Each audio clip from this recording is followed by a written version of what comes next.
Hey, what's up, everybody? Welcome back to season 2 of Conversations in Pop Culture, where I have with me comic artist J.W. Sims, who is the artist on Onami, or Omni, which is Omni. available. Omni. Omni. Well, I already got it wrong, so that's a good start to this interview right here, which is right now available to back actually on Kickstarter. So if you like what you hear throughout this entire interview, I'm going to encourage everybody to go check it out and back it on Kickstarter.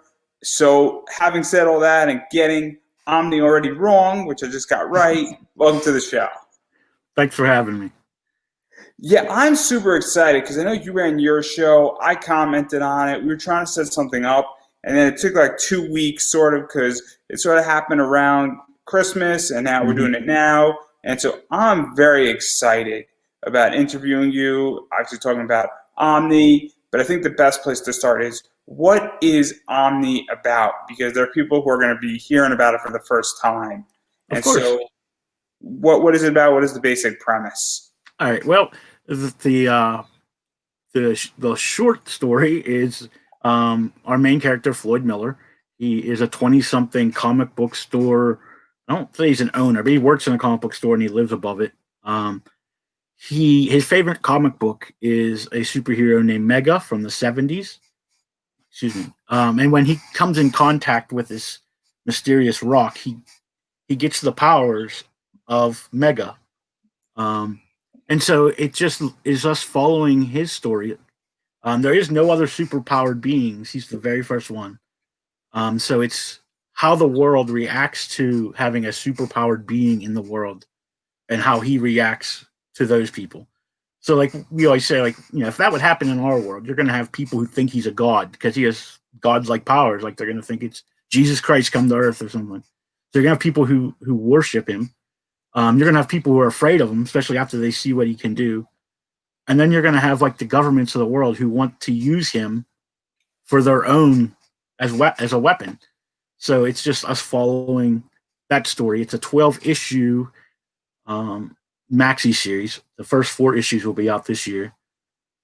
And so we're hoping to get this first one funded so I can. The second one is actually already done. So in a couple of months, once I go through all the fulfillment and everything, we're going to have issue 2 on Kickstarter. Issue 3, I'm almost done. I'm doing the colors right now for it. And then issue 4, the line art's done. And so once I'm done with issue 3, I will move on to coloring issue 4. So let's even dive a little bit further, because obviously this is a superhero story, but it's not your traditional superhero story. And I want to break down some more parts of this, but I am curious, what was the inspiration for this? Because we have an origin superhero story in a world that doesn't have superheroes. So it's not, Superman where we have vigilantism taking place, and we have, super powered things, in Superman, and in DC's world we have Green Lantern, Superman, we have Wonder Woman, and we could keep naming characters. Obviously you said this is the first one, so I'm really curious where the inspiration came from, because you've done other comics. Yeah, well, with Hooligan Alley Comics, we pretty much, it's pretty much all superhero comics that we do, but they're usually superhero comics with a twist. There's something, that makes them not just your regular comic book, regular superhero. But L.C. Holt, who's the co-creator, he is a horror actor. He's been in the movie You're Next. So you're making him work, is what you're doing. Well, he came to me with the idea, and then we just like I've been telling people that like especially the first story arc really is your very superhero-esque, story. But if you stay with us through the whole thing, it really changes. Like there's a change in the character and in the characters in the book that you start seeing in issues 2, 3, and 4, and then by the end, you won't think he's a Superman clone. Yeah, let's talk about this, because there's a lot of moving parts, and obviously this is superheroes with a twist. So I think I'm curious about this. Omni, Floyd Miller is a weak character in many ways, and he follows very much the trajectory of, well, he gets this mysterious rock, gives him superpowers, gives him muscles. It's kind of that serum that Captain America gets. And Yeah, actually, with Omni, he can make himself look like anything. But he chose to look like Mega because Mega is his favorite comic book. And actually, through the series, every issue you'll see an issue of Mega somewhere in the issues. So it's that story actually plays a big part in the story as it moves forward. And so to even go off of that, because obviously whenever we get a situation where a hero emerges or a new technology emerges, obviously there are several different things that happen. And so I think the question that this entire comic explores is that, what does it mean to be a hero? Because we have this idea where he is worshipped as a god, and yet he's also feared at the exact same time by some people. And so what is that like to create that dichotomy? Because that's obviously something that we see with technology in our society. We have seen it with a variety of actually, things. Right at the beginning of issue 2, you see the president is giving him the Medal of Honor, I believe it is, because because there's now this superpowered being, there's no wars in the world anymore. Because they would just send him to end it. Like, he would just go and end the war. So that's where you get like some of these smaller countries or war-torn countries. They see him come in and save them, and they just, they don't get the news. They don't know who this guy is. They just think he's God who has come down to save them. But at the same time, you have the military people who he's defeated. They report back to their boss, hey, there's this guy who, he was bulletproof and he could, just rip our tanks apart and things like that. So what is that like? Because obviously there's a political game now being played in that, and obviously Omni, Floyd Miller is being now used somewhat politically. Obviously, I'm sure that the president didn't just give him a medal for no good reason, and so you got that in there, and that's something that's very interesting when we talk about heroes and things like that. Because obviously, reading this and seeing it and doing my research on this, that's kind of the first thing that comes to my mind is that we now have a situation where we have somebody who can very well be manipulated, and not to be disrespectful to him as a character, but he doesn't seem experienced enough. No, not at all. You could think he's a 20-year-old kid who's never got anything, that, he's not had a girlfriend, he's not had, and now all of a sudden he's the most powerful being in the world. And he realizes that he can do anything that he wants, and there's nobody who can stop him. So that's another thing that we touch on, is that, he's in a sense is a god. And, what happens when he realizes that he is a god and he can do whatever he wants. Yeah, and I also think that when we talk about gods, and even the fact that he's 20 years old and I'm 28, you're obviously older than me. And one of the things that I understand is that it took me a long time to figure out, and I'm very humble when I say this, and I don't mean to, I know how it's going to sound. It's going to sound a little messed up, but obviously your morale compass, what you believe is righteous, what you believe is justice, that takes a little bit of time to develop. And obviously we as society and as people know that, we don't steal, but then there's a whole brevity of issues in society that I've had my opinion changed on as I grew older. Mm-hmm. And obviously, given that he has all these God powers, he has his own sense of justice and righteousness. So what is that like to play with that? Because obviously he's doing things and he's dishing out his own righteousness and his own form of justice. And I don't know if it's so righteous and justice. Exactly. We touched that a little bit in the first issue. In the pages the preview pages, you'll see his friend comes into the comic book store and he has a black eye, and he makes an excuse for, like, he fell skateboarding or something. And one of the first things Omni does is pays his dad a visit, because he knows that his dad is an abusive father. So he pays him a visit. And so, I mean, that's the kind of thing that's going through his head. Now that he has all these powers, he can protect his friends. He can if something that he sees is wrong and it's not being taken care of, he's going to take care of it. Doesn't care what the outcome is or the repercussion, because he knows nobody can do anything to him. Yeah, and so this kind of raises the question, and I was speaking to David Whalen about this, and he has a comic called I Won't Stop. And it's a one shot. And I asked this question to him because this seems very similar, is that what does it mean to be a hero? Because this doesn't seem very heroic. You know, we have a character here who basically is doing what he thinks is right. Exactly. It's not, you know, Superman. You know, Superman, when we talk about heroes, Superman is an alien that could easily blow up Earth in about 3 minutes if he wanted to. Yet he chooses to say, hey, this guy is doing something and I don't want this to happen, and I'm going to fly out of the city and the bad guy's going to chase me so I don't hurt people. This does not seem that. No, like one of my favorite things people always say is a villain is the hero of their own story. Like no villain thinks that they're doing bad stuff. They think that they're, you know, this is the only way they can get to the goal that they're trying to reach. And that's kind of how Omni is, because he is a young, impulsive person. He doesn't think about repercussions before he acts. He just acts and doesn't care about what happens, really. Yeah, and obviously it creates a very interesting situation, because what I really like about this entire concept, and I actually like this concept, and there's other people who do things that are similar, and we don't see this with DC or Marvel. We don't really see why people are acting when they have superpowers. You know, the closest thing that I can imagine in our society is that when you get money, you don't really change. The money doesn't change you.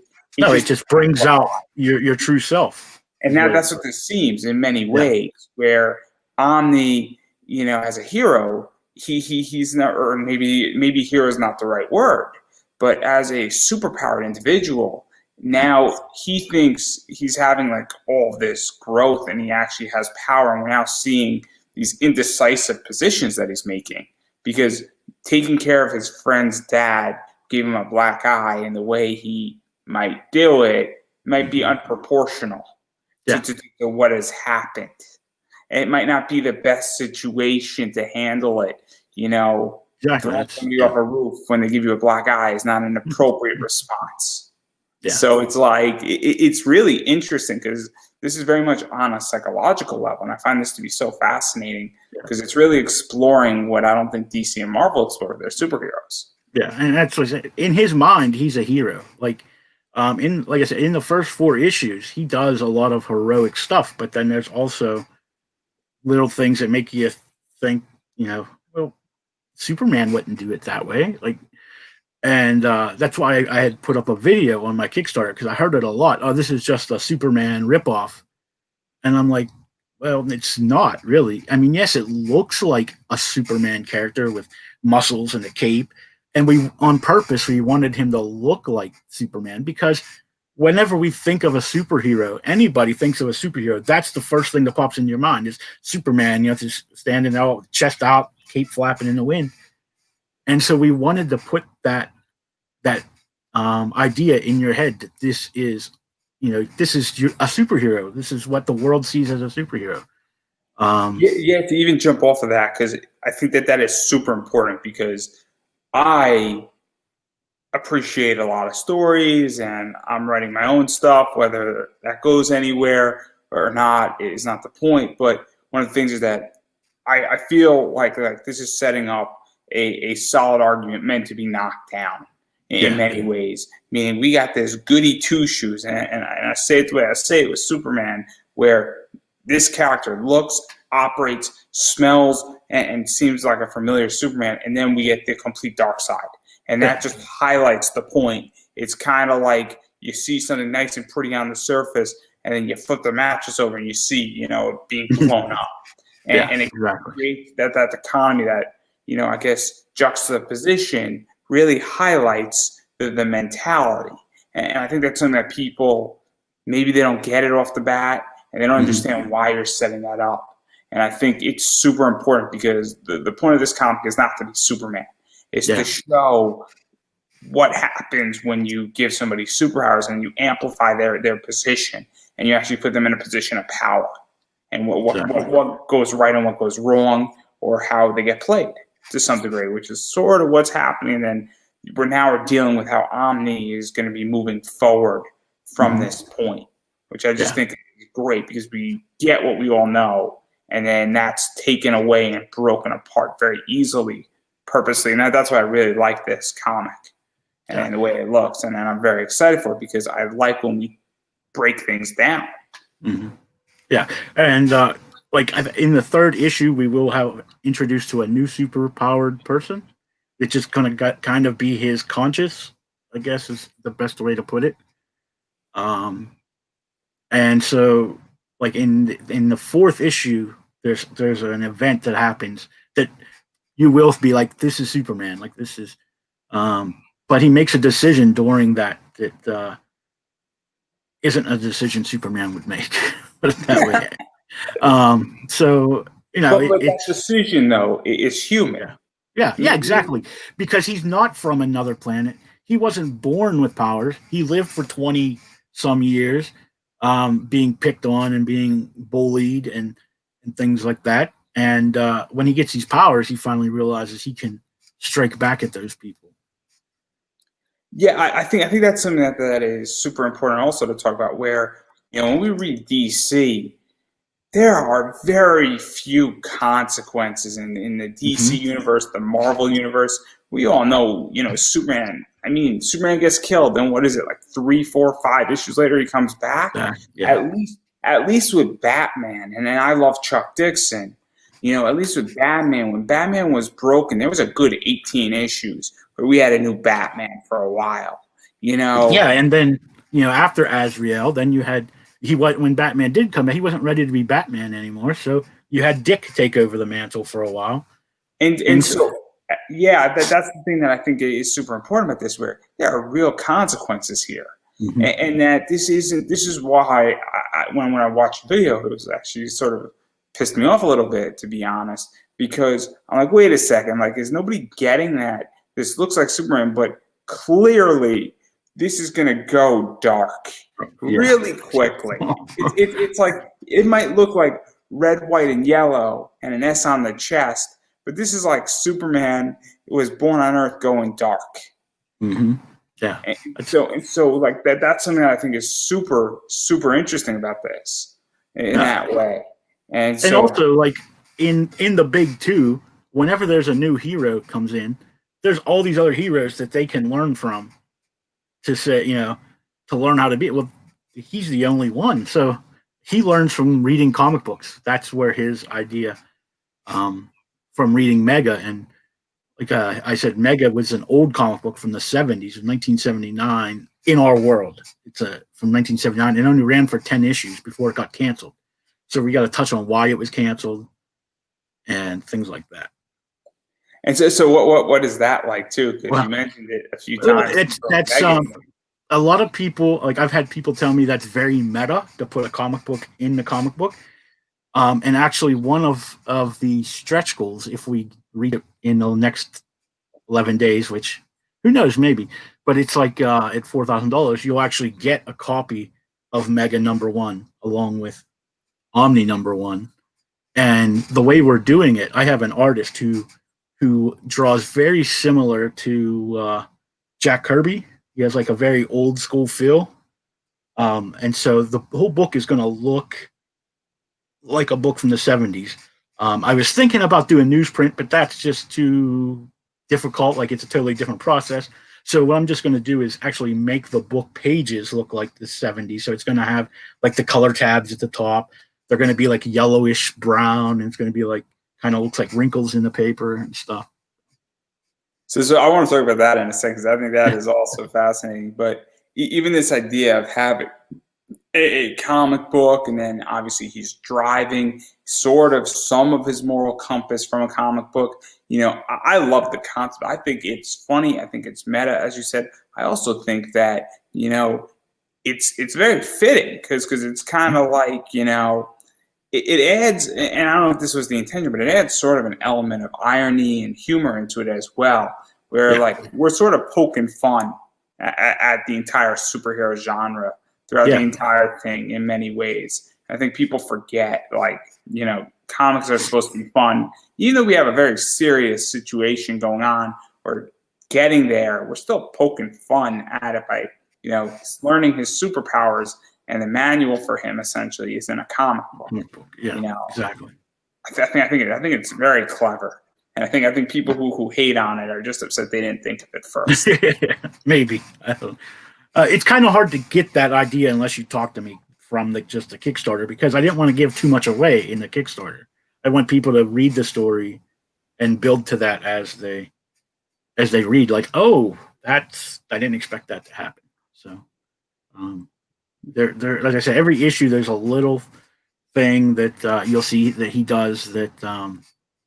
Even the way he becomes Omni is kind of sketchy, and it gives you the idea of how Floyd Miller really is in life. So, yeah, I think through these 12 issues, we're gonna figure out exactly who he is, why he is, and I think in many ways it's going to be a reflection on humanity, more so than just superpowers. Because I think a lot of superhero stuff, from my opinion, and my opinion has changed in the last few years, but a lot of it I think goes back to human nature, and I think this is just a more realistic viewpoint on it in many ways. Yeah, and that's why we wanted to put it in this world.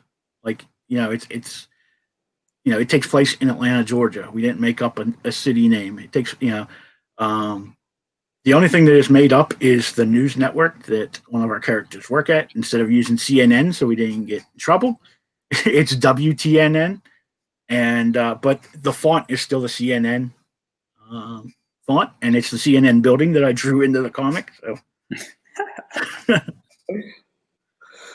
well, we don't want to get you into too much trouble on that, and nor do I want to get in trouble. So we're just going to table that right there. When I put the book out originally, and everyone's seen the name, everyone's like, "Oh, Kirkman already has a character named Omni in whatever that Incredible or whatever that book is." And I told him, I was like, "If Kirkman wants to come to after me for that character, he can go ahead, because he ain't going to get much." He'll probably make your character, if anything. Yeah. Now, having said all that, I do want to talk about Mega, because I think this is super interesting, that stretch goal and that entire idea, because what I think is awesome is this idea of you trying to play around with style and making it look old school, because you got a book in your book, essentially, that you want to bring out to life. And obviously, and I don't know if you know this, but it's a really cool comic fact, I believe the first appearance of Hellboy was in a Dark Horse book. I think it might have been in Sin City as an advertisement, and it was paid for. It was either in Sin City or it was in another Dark Horse book before, and so that's the first official appearance of Hellboy. And so I just love the concept of throwing something in there and then launching something out of it, and then also you playing with like browning the pages and going newsprint maybe is a possibility, or even going with like old school stuff. And obviously people now, we're in an age in the comic industry where we can do a lot of cool shit with comic books and making them look a certain way, and gatefold covers and glossed covers and other things. So where does that even come from, and what is that like, and what is it like to play with all that stuff and you have that on the table? Because that's an option. It's now what you want to do. So actually, it's when I started reading the scripts from LC, I just noticed that there was this comic book that he had placed in every book. Like, and I was like, well, since I have to show the covers in every all the time, I think it would be cool to actually make that book. Just as an add-on, like either, if we don't fund this time, I mean, if we don't get that far, I will probably add it as an add-on for the next book.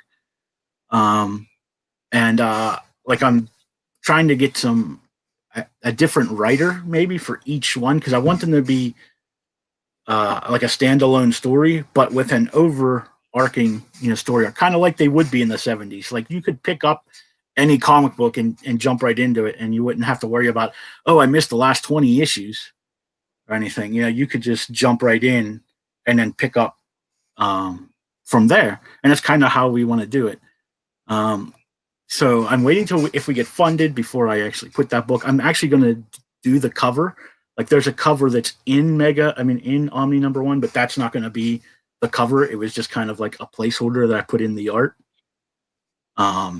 And so there'll be a different cover. Like in the second book, there's another cover that you see kind of, you see that cover kind of early, and then they show the third cover in that book in issue 2 as well. And I have the second issue already written because when I found the cover that I wanted to use, like it just spoke to me, this story. So I went ahead and wrote the second story. But yeah, so trying to get maybe a different or just a rotation of creators. You know what I mean? Like 1, 2, 3, 4, 5, 6, 7, 8, 9, 10, something like that. I think it's really cool, and I think it's going to be a really interesting thing, and I also think it's going to be super, super awesome to have like it being launched out of this. Yeah, and I think it's going to be an awesome add-on. I also think it sort of adds validity because this sort of goes along the theory of creating a universe, which I think is a new thing in comics, where I've seen it. Aaron Dowan has done it. Tyrone Jackson, I think, has done it from Silverse. Has created a universe, and a few other people are starting to create universes in their comics, and somehow they all interconnect with one another, whether it's like 900 years in the future or it's 300 years in the past, or this is happening in this part of the galaxy and that's happening in this part of the galaxy.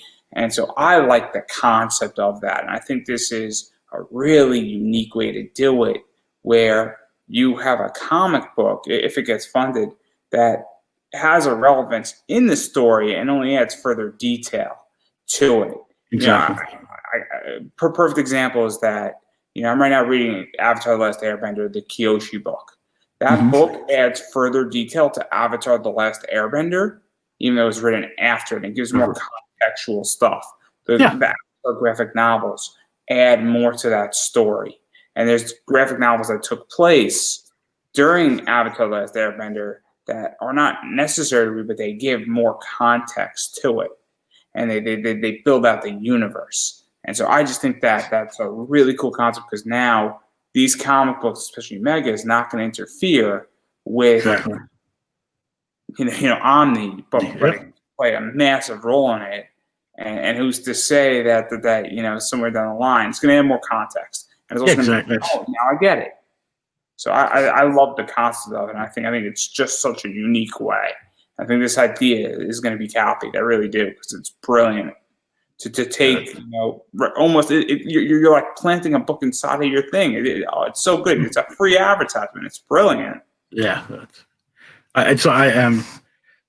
Kind of what I was hoping for. Like yesterday, we reached 75 backers, so I have some backer goals, and we unlocked a double-sided bookmark that I'm doing the work on. I was doing the art for yesterday, and the one side's Omni, and the back side's going to be Mega. So it's kind of giving you all and all of my stuff. The bookmarks, we unlocked a set of 3 trading cards at 50 backers. All of that is original art. I'm not taking like art from the book and just putting it on a trading card. It's actually new art, so that's the only place you'll be able to get that art is if you back the book on a physical level. So let's talk about the stretch goal since we're already on it. Obviously, you got a bookmark. I think you got a sticker. Obviously, trading cards are coming, and I think we're almost at another stretch goal, or did I miss one? No. If we fund, then we're going to unlock a 4-page backstory. But the good thing is, if we fund, it also unlocks at least 2 more stories, because 2 more 4-page stories, because I have a pledge goal where you could co-create a character, and then we'll do after we help create the character, we're going to do like a 4-page story to introduce that character to the world. So if we fund, we're automatically having 12 more pages at least in the book. And so that's obviously, you're on trajectory. I think you're 600. Just under 700. We're at Away from 75% or 72%. Yeah, with like 11 days to go. This is the time where Kickstarters typically take a dip. Usually, the first week is hot and the last week is hot, and then the middle is kind of slow. Yeah, it's been slow. It's just the way it is. Everybody's Kickstarter is very similar. Very few Kickstarters go up like this. Yeah, unless you have a name, and then your thing funds in 2 minutes. even still, if I'll give a great example, and I don't think the president's going to mind. I just backed Jamie Kindle's Miss Me Out, Merc Mag. Thing funded great. Hit 30,000 in like the first 4 days.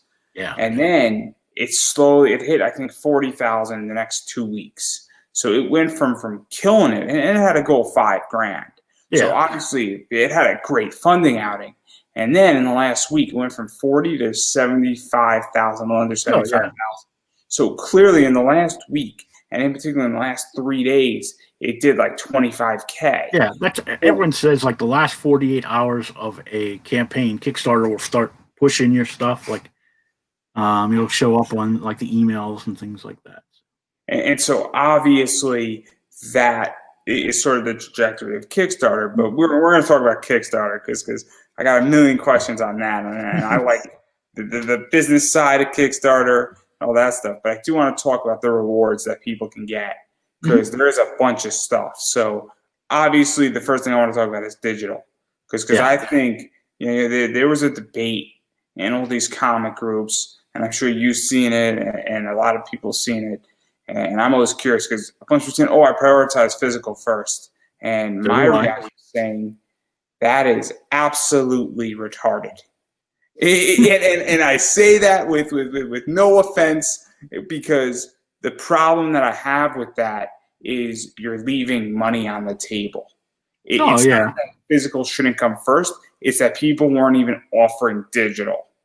And I thought that was leaving massive amount of money. Oh, yeah. Yeah, because, I will rather back a physical book, but there have been some books that I've had to back digital because I wanted to back the creator. And I'm not afraid to tell everybody I live on disability. So I have a very small bit of money at a very small window of time. So I try to get it if something that ends like at the end of the month or right at the beginning of the month. That way I can get it. But if I've backed a lot of stuff already and then I see another book I wanted, I'll $5-7 for the. So I'm the opposite. It's not even an issue of money for me. It's that if I don't know what your book is, right? It looks cool. I don't know who you are. And I'm saying, oh man, you're giving me a $7 digital book. I could take a $7 risk. Especially if your physical goal is $30. Yeah. Well, yeah, but that's ridiculous. If it's more than 15, you can forget it. Like if it's just like a 24-page floppy, if it's more than $15, I will take it digital. Unless there are exceptions. So like for instance, I'm a big Dawn Matique fan, and her variant is $20 on Jamie Kindle's Kickstarter. But that's different because I'm buying the artist's book. Yeah, I'm buying something special. But my point that about digital and why I was very upset during that entire discussion with all these creators is I'm saying, wait a second, you want me to take a risk on your book? I've never heard of it. This thing looks cool, but you know what it is? It's like a $15 book, and you're telling me I can get it digitally for like $5.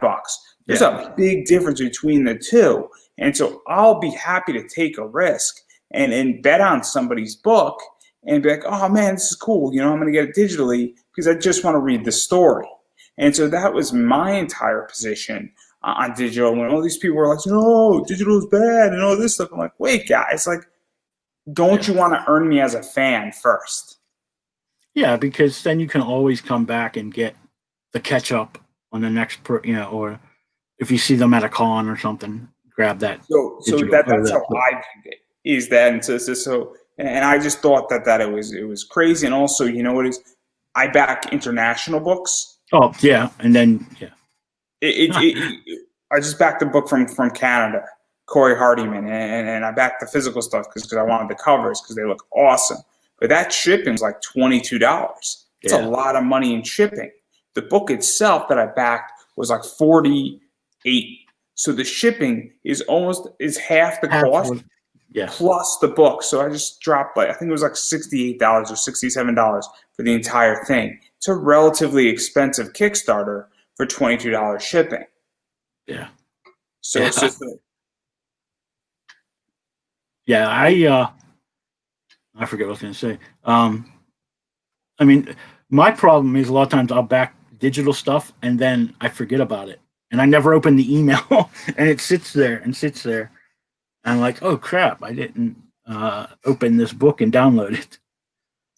And a lot of people do them as PDFs, and I like to read on my tablet. My tablet doesn't really like PDFs for some reason.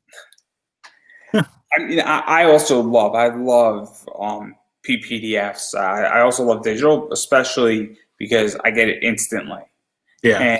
and then I get it relatively quickly. So when a Kickstarter's done and it's ready to be sent out, I get my, digital file also, and then I don't have to open up my books.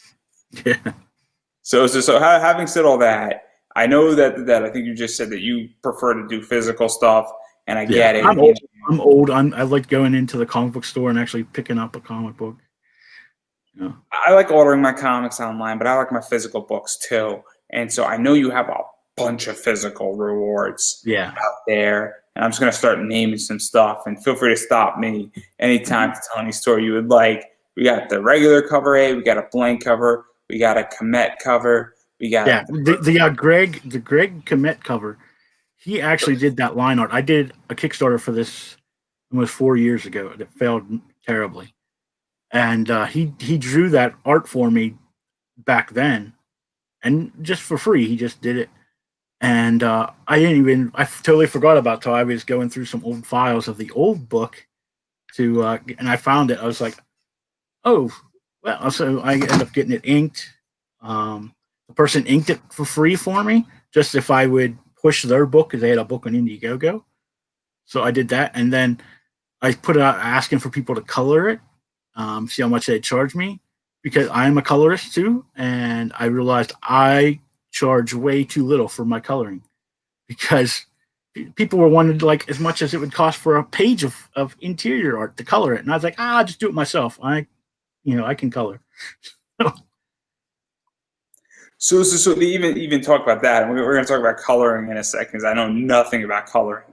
I legitimately know nothing about art in general, as far as how to draw. I mean, I can draw stick figures. And That's what everyone says. Everybody can draw. It all depends on, you have to just find your audience. Look, I see some of that stuff that's put out by Marvel and DC, and I'm like, this is crap. Like, how did this person get a job? But and I've been saying that since the '90s. So.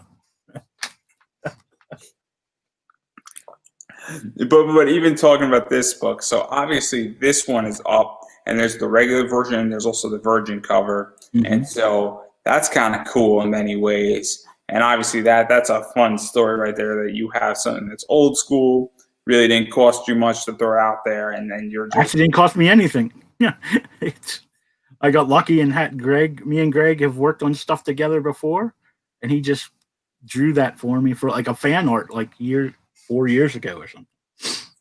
And I was like, do you mind if I use that for a cover? He's like, no, go ahead. All right. And so what is that like to have that story and have something that was done for you fan wise, and then get to use it, and then get to use what you sort of envisioned in that way? Because it's kind of cool in many ways how something that was private has now become public. Yeah. I like I said, I totally forgot about it. So when I found it, I was like, this is cool. And obviously it shows the villain from the first book, the Melting Man. So that's actually the second superpowered being we find in the first book. So I just thought it was perfect for a variant cover. because I try to get art that's not just all mine. Like that's like terrible. Like I said, it's hard for me to afford people to do the art, and so if I can get anything for free, and like I tell people all the time, I'll do art trade. I've drawn a lot of fan art for other people, and I will gladly draw something for your Kickstarter if your artist draws something for me. Yeah, and I've noticed that too, which I'm not going to name names on people who do trades and stuff, but I've noticed that a lot of people have done trades on a lot of different stuff in this community, and it works great because obviously everybody's happy because a bunch of people have skills in the Kickstarter world, a bunch of people in the community I'm in the interview world where like I know a bunch of people, they know a bunch of people, and we trade contacts. And everybody's happy because it's just everybody's benefiting. And so I noticed that's happened a lot more. I think it's going to continue to happen a lot more because it just works out that way.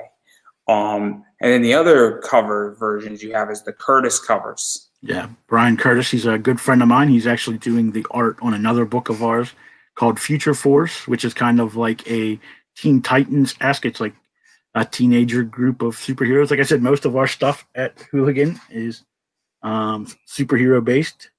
So he's been working on that for me for a while. We're just doing a trade. I mean, doing it as a graphic novel or a trade. You know, it's going to be like 4 or 5 issues long. OGN is what it is. Yeah. And for those who don't know, an OGN is an original graphic novel. Graphic novel, yeah. And it'll continue because, I actually have, I don't know how many issues written of that. And so it'll just be out as volumes of graphic novels. And since we're on that topic, we're going to take a detour. So what is that like versus, creating an original graphic novel, doing it in that? Because in the comic world, there is definitely a shift going on. And there's still single issues, but a lot of people and a lot of kids are going to cons now saying, hey, this is my first, comic. And it's a 6-issue or 5-issue graphic novel, and it's written by some of the best in the business, but it's not a single issue. Hey, can you sign it? That's a shift that's happening where a lot more people are now interested in having 5 issues in one. Zenescope is changing and having doing a lot more one-shots and having more content in one story. Versus having a 22-pager or a 24-pager, they're interested in having like a 44-pager, which I think they're half right and half wrong because I think it's a balancing act. Mm-hmm. But I also think that the entire industry is changing where people want more story. And so what was that like? And even from a story component, and even from a printing component, because it is different. Yeah, I mean it's obviously costs more, so the Kickstarter will have to be more. But when I actually wrote Fantastic Four. See, that's how bad my head. Yeah, I didn't know you did Fantastic Four. Future Force. When I wrote Future Force, I wrote it as single issues. But then I decided that because I have so much other stuff going on, it would probably be easier just to do a graphic novel. Like I said, I had Omni on Kickstarter like almost 4 years ago now, and it failed miserably. And so the reason it didn't come back right away. About that too, I promise. The reason I waited so long because I figured, you know what, I'm just going to put them out as 3 graphic novels. But then it just kept taking forever. I put it off, and so then in the fall of 2020, I just asked some other guys who had, done Kickstarters in both floppy and graphic novels, which is better. And some people said they think a graphic novel does better because people want the complete story. Well, I'm thinking, well, mine ain't got a complete story. Like, you're going to get the first 4 issues of the story. You're not going to get, it's still to be continued at the end of those 4 issues. And I wasn't waiting until all 12 would be done and then try to do an omnibus that's going to be this thick and have to charge, my goal being $20,000-$40,000. So someone else had told me that they think doing single issues is better because it lets you gradually build your audience to till you get to that graphic novel, and then you can do like issue 4 and the graphic novel at the same time. So people who have got the floppies, they can pick up issue 4, or if somebody who hasn't, they can go ahead and get the graphic novel. So Yeah, no. I think this is such an interesting divide in the community because it is something that is it's all definitely preference. That's what it it's is. it's being debated. It's preference. It's also this idea that I think a lot of people in the comic community that they go to a Barnes and Noble, for instance, and they pick up a graphic novel, and I think people want, in many ways, a whole story right now, more so than that a lot. Because I'll give a great example. So I was actually at Barnes and Noble on Friday, and I picked up a graphic novel, and I picked up a manga book. I could read manga every week, but I would rather wait 3 months and read 10 chapters. Because I'm like, oh man, I want to read the whole thing. Like, I want a bigger chunk of the pie. And so I just backed the Kickstarter Curse Words. I read the first, issue of Kickstarter. I got a special edition. It's a really cool book. Ryan Brown sketched in it for free. Super cool. Super nice guy. And he left no room for Charles to draw on it, which was really funny. It's a funny story. Charles, it was at a comic shop, and there's a whole story, but I can't tell the other half of it publicly because it'll embarrass somebody really badly. It's a funny story to the people there, though. And then I met a cute girl who was also there getting something signed too, who was from college. But it was a good day. We're gonna leave it at that, everybody. my entire point is that I picked up the entire thing because I want the whole story. I didn't want to read Curse Words in piecemeal. It didn't do it for me in piecemeal. But when I get it, it's a whole 32 issue book. So that's how I view it. But I think it's so interesting what's going on because I think some things really do lend themselves really well. And I have a feeling that this book that you're releasing as a graphic novel is going to lend itself better than something like Omni. Because I don't think Omni is I think with Future Force, I mean, it does have an end. That's why we're ending it there. But it's going to continue. Like there's other graphic novels. So, I mean, you'll get the complete first story arc. Whereas with Omni, it being a 12-issue maxi series. Yeah. If you just stop it at issue 4, like if I just put out that, it would feel like, okay, where's the rest of it? Like it would be a cliffhanger. Finish the story. Whereas doing it as floppies, I can put one out because I'm so far ahead of the curve. Like I said, I've got issue 2 done. Issue 3 is almost done. Issue 4 just needs a couple last pages and start coloring on it. And, so I can almost do it quarterly and bring out one. And while I can work on the other book. With Omni, and it's just business, is that before issue 5 comes out, you can build a graphic novel. Yeah, and then exactly. Release it, and then you can have the graphic novel as a reward on issue 5 as a jumping on point. Yeah, and also when we do the graphic novel, there's going to be extra stuff, obviously, that you didn't get in the floppies and things like that. So. And it's very different, in which there's a whole business model with graphic novels that are just very different, and it's super interesting on Kickstarter. But we're so far out of the rewards that I want to get back into it. And so the other thing that you're offering is also limited edition signed and numbered copies, which are super cool. Yeah, you're also offering there's only 25 of those, and it'll be signed by myself and Elsie Holt. Those are cool. There's also director cut stuff that's coming, and sketch covers that you're doing, which is super cool. So if you like sketch covers and you like supporting indie comic people, this is cool. I like that idea a lot, and I wish more creators would do it because I like when I get sketch stuff cool and also fun stuff. And how is the sketch stuff going to work? Because I'm interested in that because you're the artist. In case, whenever I've already ordered. Well, once the Kickstarter is done, I'll order along with the orders. I'll order the sketchbooks, and I'll just contact the person and see what they want. and go from there. And then it'll be shipped. You also get like a regular cover. And I tried to do with all of my rewards, you get everything that's behind it. So that's So, the way. as far as the sketch, goes, somebody could pretty much get any character they want, right? Yeah. It's going to be, I think, it's just going to be black and white with very minimal background because I'm not going to like go all Brett Booth and put a bunch of stuff in the background and be crazy because I don't work that as fast as he does. But also, I didn't even think about it. One of the backer goals is if we get to 125 backers for the physical backers, they're going to get an actual sketch card, a unique sketch card that I'll actually sketch. And the other day I happened to think about that. I was like, if I get 125 backers, I got to sketch 125 cards. So I'm like, that's gonna be like, I'll just be sitting there for days. And I was like, there's only so many characters in the book, and there's only so many poses that you can use. But if we get to 125, I'll be happy to do that. Well, that's when you have to repeat in different colors. Yeah. And use crayons too. Yeah.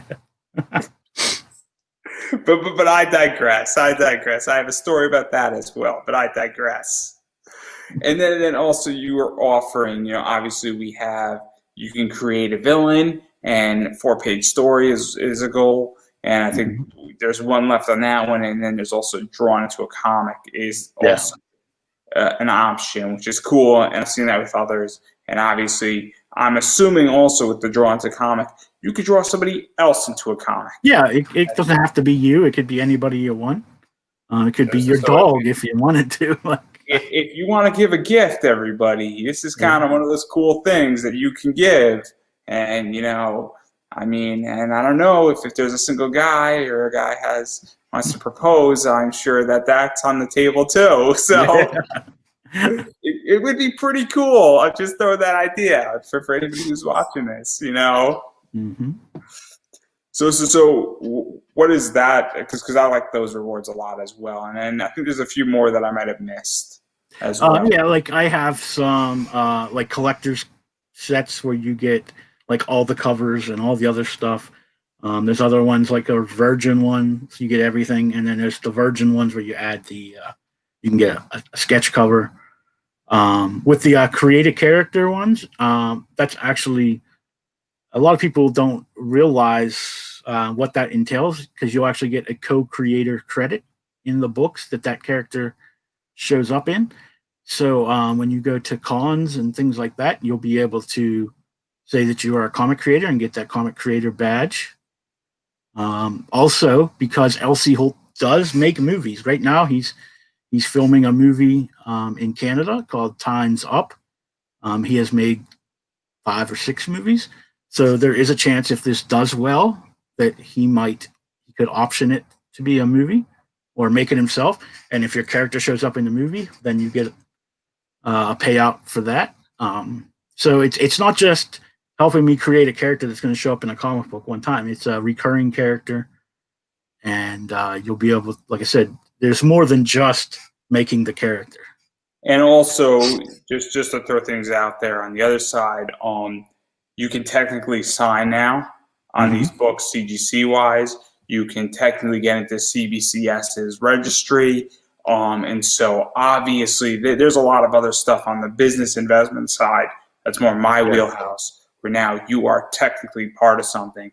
And then you can get on the registry, you can sign. There's a variety of cool stuff that you can do because you created that or co-created that character. And so that's something to keep in mind as well. And I'm going to take an assumption here. It is a co-creation process. Yeah, a co-creator. Meaning that obviously there's going to be emails and discussions and positions.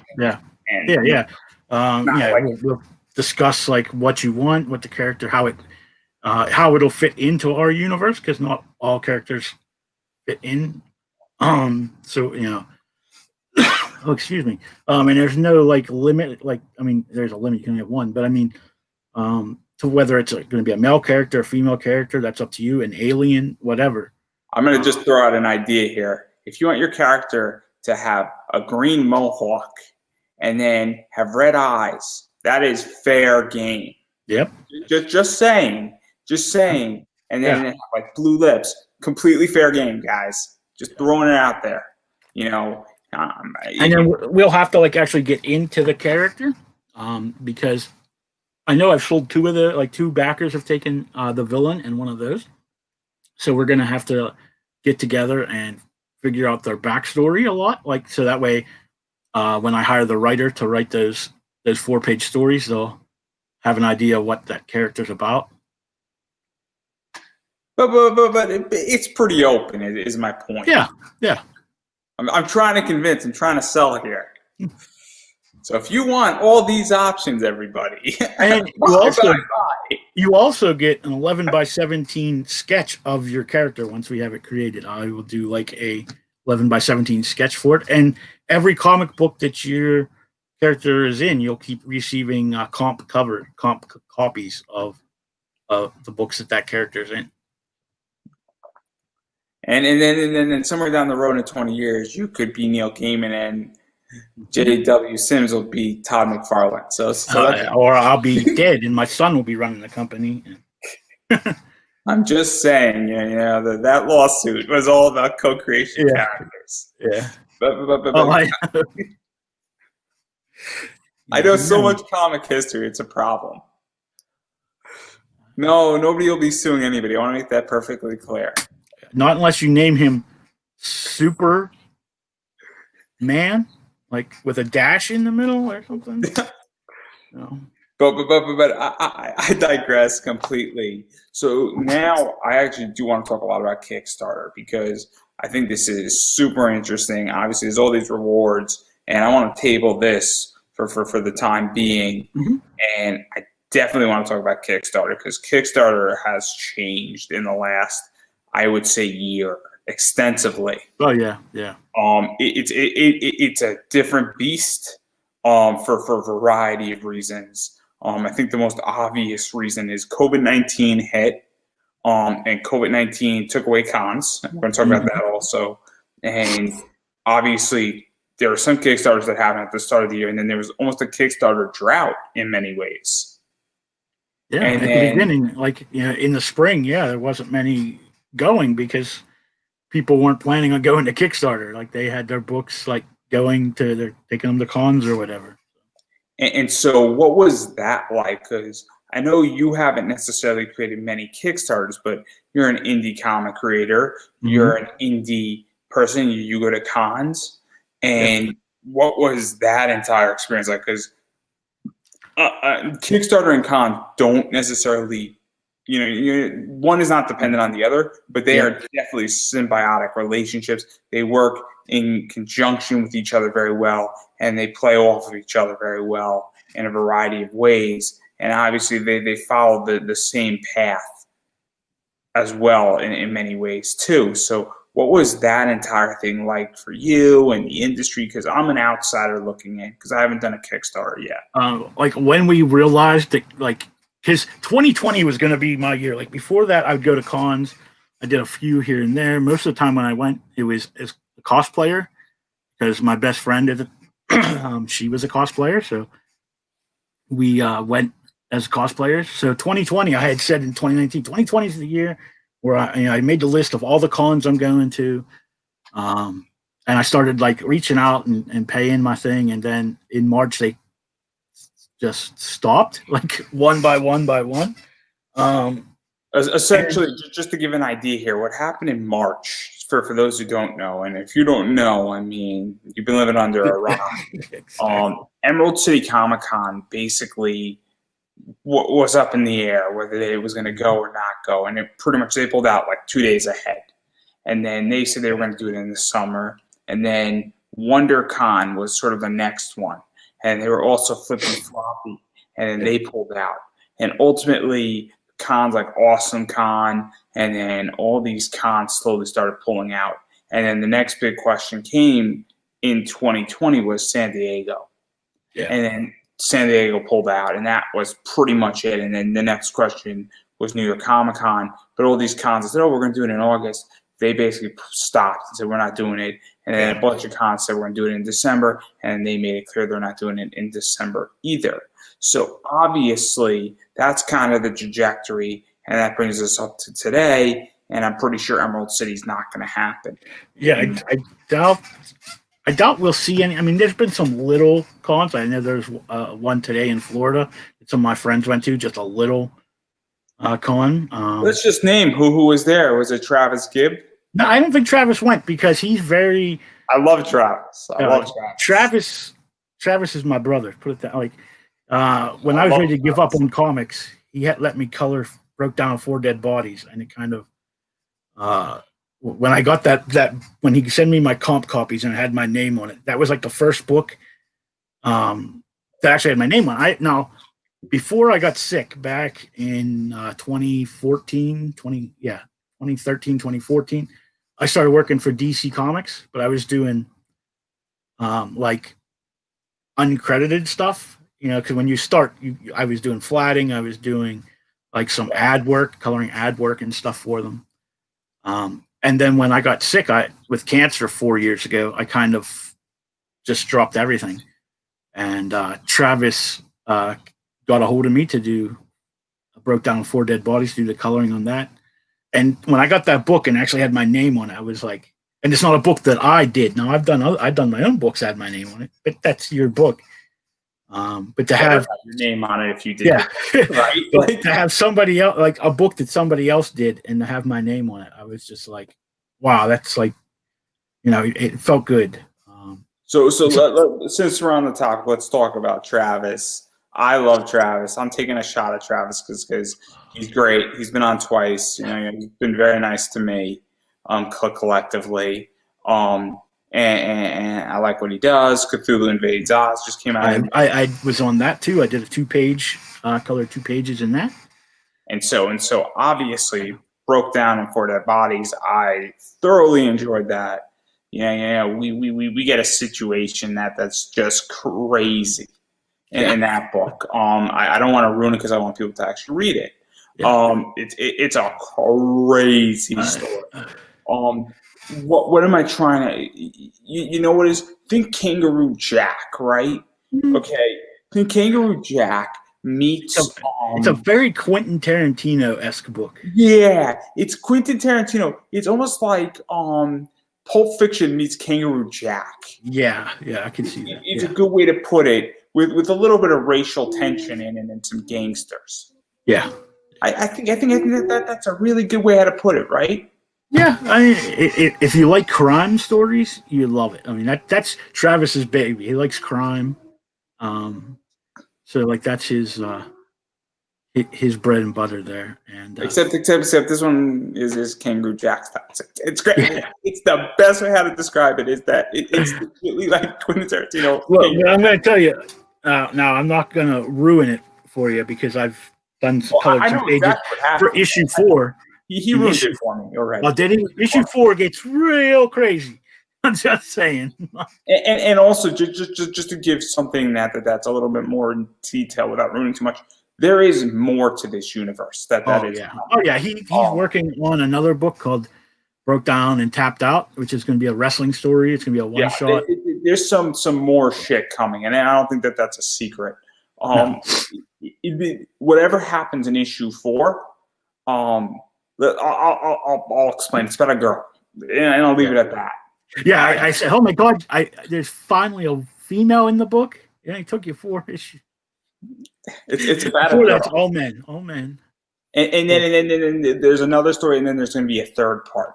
From what I know, when that all comes out, I don't know. But obviously there's a bunch of stuff going on with it. But I digress. So getting back to Kickstarter, because actually I'll ask this since we're on the topic. So obviously, what was that like? Really coloring all that stuff, because you did a bunch of work. So what was that like? Because obviously, Broke Down is really interesting, and from what I know, it's done very well. Yeah.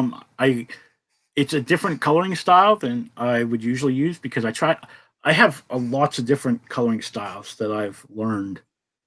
So I tried to make it more less, well, I guess more or less. Let me say less colorful and bright. It's kind of very desaturated, kind of. I used really like hard cuts in the colors and stuff, so it's not overly. What's the word I'm trying to think? I always screw up this word, but it's not overly colored. Like there's not a whole lot of special effects and It's stark, maybe. yeah, I would say that. Yeah.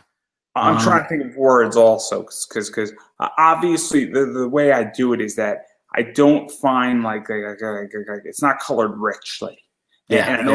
don't mean that it's not colored Now, thoroughly.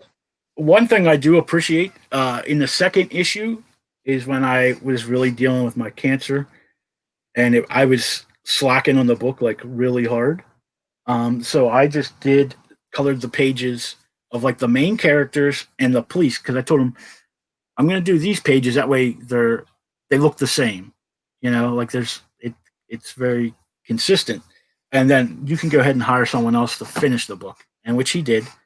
And in issue 3, 4, I just colored the flashback parts of the book, but I know he had, I think it was in issue 3 or maybe issue 4. I don't know. He posted like an actual colored image, and I told him I was like, I really appreciate that you had the colors like keep my coloring style and my color palette and stuff. And he said that was like one of the things they had to do is to match my coloring style and stuff, so it wasn't like a big shock when you flip the page, like to something someone else colored. It's not this big like change. Even to talk about this, because I know nothing about coloring, I know nothing about flatting. I don't even know what flatting is. I mean, Flatting is the I know. hardest. Flatting is the hardest job in comics. I'm going to tell you right now. So I know what flatting is as far as sort of boxing out certain things, essentially. From my understanding, I don't know anything beyond that.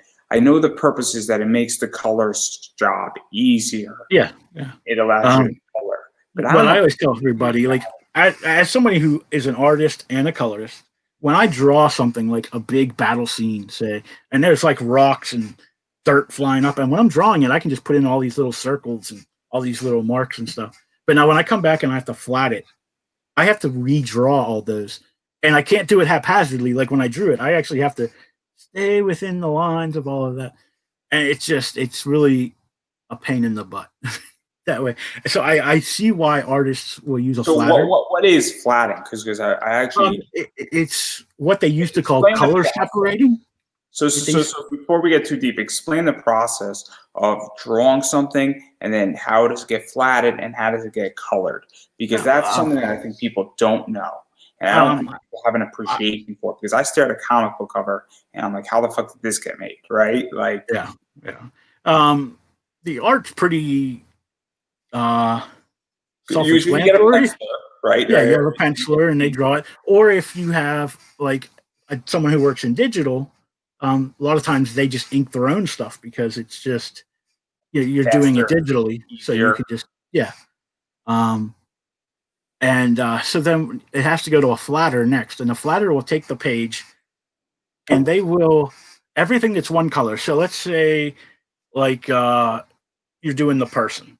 So like for me, they would have to actually go in the line art and use the lasso tool and outline, say, the black rim of my hat, like, and then they just drop a color in. It doesn't have to be black. It doesn't have to be. It's just a random color. You just pick it and drop it in. And then the same thing. They'll have to go up here like to the and break this down to its colors, and then the hat, and then the flesh, and then the hair, and it's you break it and you just throw in a random. I don't want to say. I guess it's not random, but you don't have to put the yellow in here. You don't have to put red on this part of the shirt. It's just a color that's so everything that's that color has to be that same flatting color. So when I, as an artist, come in and I get the flats back, I can just use like the magic wand tool and click on that color and it'll select it all. And then I can change it to the color it has to be. And then I can do all the shading and whatever else that needs done. But I do a lot of my own flatting and I scream at myself when I draw something stupid. Like I'm like, why did I do it this way? there's a lot of cover artists who do their own flatting and who do their own stuff, and they draw digitally. But the problem is, like when you look in a comic book, chances are the flatter never gets any recognition. The only time you flatters, very few who have gotten credit. Yeah, if they do, they're never called a flatter. They'll be coloring assistant or something like that. And their name's usually like you'll have the colorist, and their name is like this big under the colorist. So yeah, flatting is not fun, but it's like the most painstaking and probably important job, aside from actually drawing it. But before a colorist, because I mean, you can take hours flatting something. I mean, literally, it takes forever. So now, this was a complete detour from my entire point of we were talking about with Kickstarter. So obviously, Kickstarter has changed, and so getting back to the question is a nice tangent. How do you feel it has changed all throughout 2020? Because obviously, conventions have changed, and obviously there's that Kickstarter drought. So what was that like for you as a publisher? Because yeah, like at first we kept like there wasn't much on Kickstarter, like you said, because we kept holding out, like, because everyone kept telling us, a couple weeks this will be gone, couple weeks this will be gone, in the summer this will be gone. And I think it was like probably the middle of summer, especially when the big cons started canceling. A lot of creators realized that one, they have all the time in the world now because they're not going to cons every weekend, they're not doing this, and they need to make money. Like I have several artist friends who are artists, and that's how they make their money, is going to cons, doing commissions and things like that.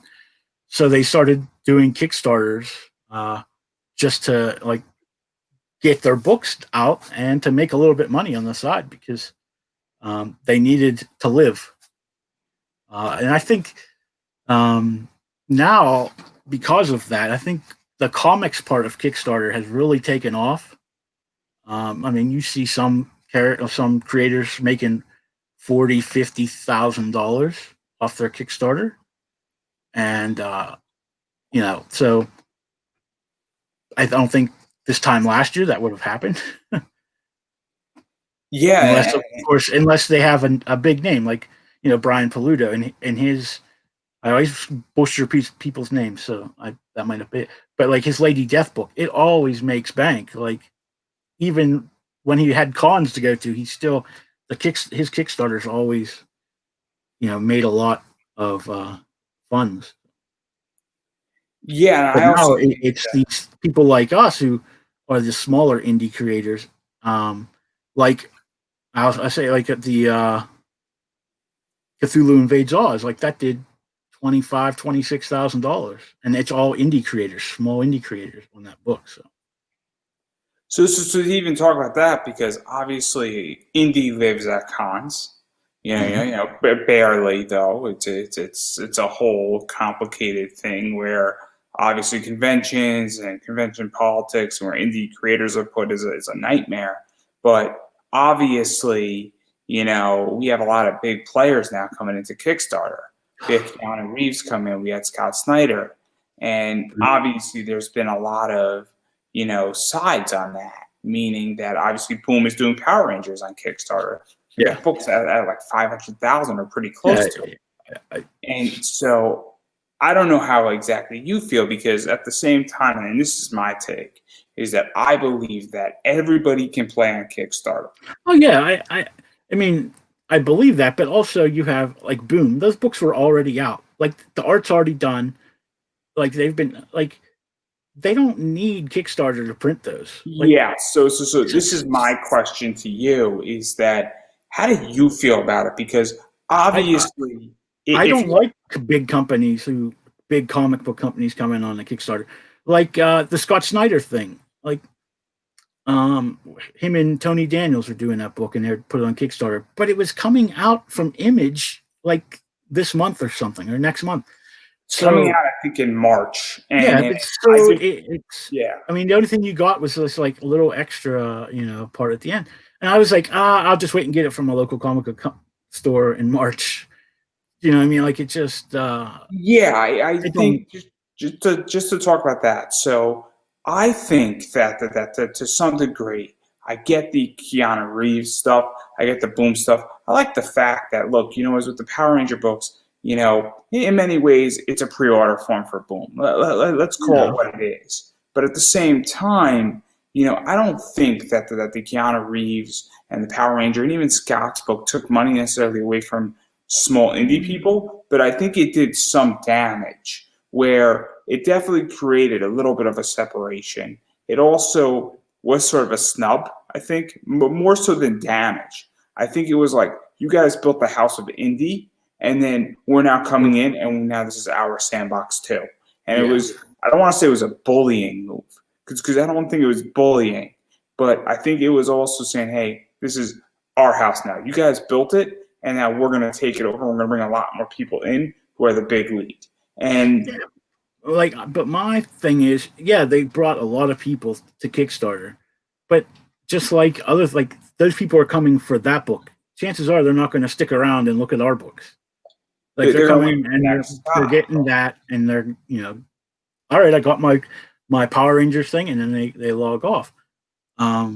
So it. I ain't saying it took money, like people say, oh, it brought in people who are just coming to get that.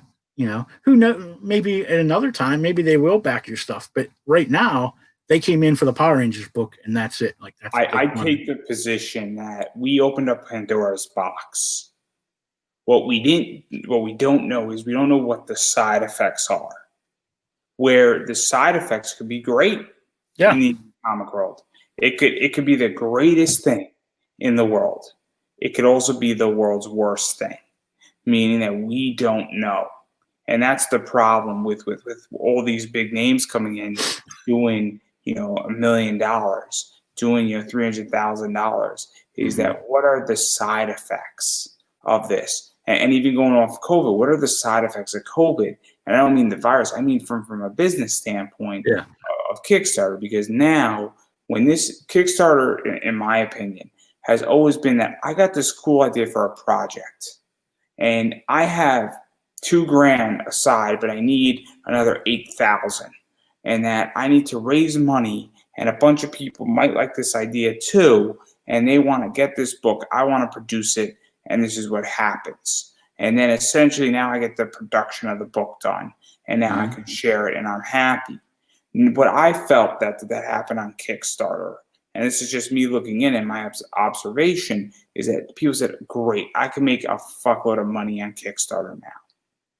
And that I can now treat this as a business and not as developing a cool product. That's just a byproduct. And I mean, there's lots of people who do that. Like I see it all the time. They just use it as a way to pre-order their books. I guess that's the best way to say. I think though that's becoming more the norm. And my issue is that I think it's veered away. And I'm not saying everybody does that, but now what I think is that I think it's become very much a way to do that, and it's a problem because it's exactly what Kickstarter was not meant to do. And then when all these big names come in and that's what they're doing, that justifies all of the creators doing it, and it becomes very, very complicated. And so obviously I'm looking in, and it's a lot more complicated than that, and I'm open for disagreement and on that, and I'll take the flack from everybody else. But that's what I've noticed, is that it's now being treated like a business and not as funding like cool comic projects. Oh yeah, I mean there are still people using it that way. I see many of them that they need to go to Kickstarter just to be able to pay the artist so they can get their book done. One of the very first books I backed on Kickstarter, I'm still waiting for, because he's waiting for art from whatever, and I'm like, this has been like over 2 years and I'm still waiting for it. So I think it's very interesting with all the big names coming in and all that. So that obviously it's very tricky, where I believe everybody can play, but I also believe that we don't know the consequences. And everybody says, oh, it's great that Keanu Reeves came in. And I'm like, yeah, I agree that it's great. But you also have to understand that in 2 years from now, if there are adverse consequences, you also said it was great at the same time. So, it's something that I it's very tricky, but I also believe that it is because the problem is that whenever corporations come into anything, people who are not fans of Kickstarter or who are not fans of WWE come into WWE, they fuck it up. Yeah. People who are fans of Kickstarter who come into Kickstarter don't screw it up because it's their pool to play in. When you come into somebody else's pool, you fuck it up. It's just the way it is. When you don't know the rules of that person's pool, I think is the greatest way to say it. Yeah. And now let's talk about religion. I'm kidding.